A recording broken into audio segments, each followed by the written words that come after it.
تو لازمی بات ہے کہ 13,000 سے 45,000 بندے پر تعلیم کا دروازہ کھلا کرنا یہ کوئی معمولی بات نہیں ہے.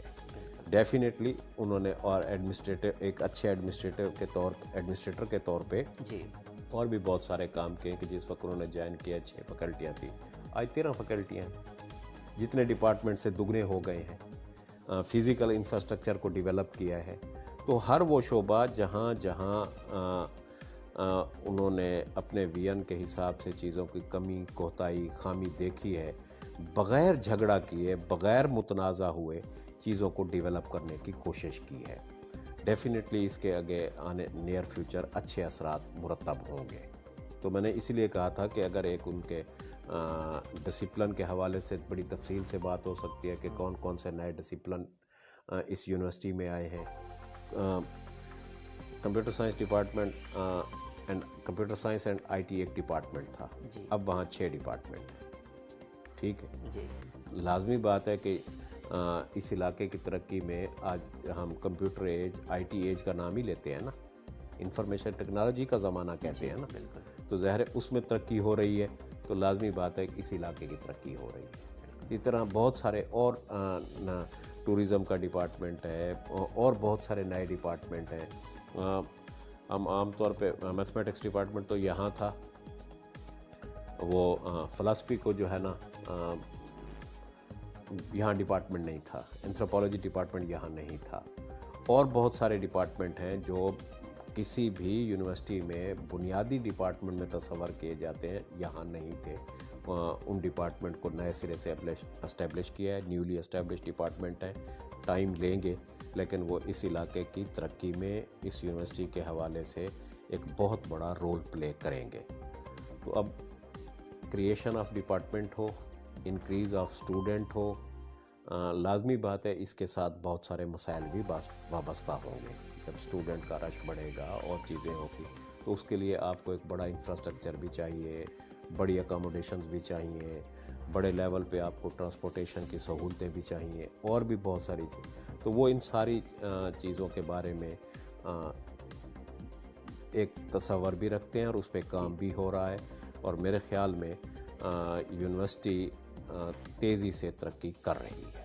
جی بہت شکریہ آپ کا، آپ نے ہمیں قیمتی ٹائم دیا اور آپ کو بہت بہت مبارکباد کہ آپ کے ڈپارٹمنٹ میں بہت بڑی اچیومنٹ ہوئی ہے. بہت مہربانی، خیر مبارک، اللہ تو خوش رکھے. بہت شکریہ.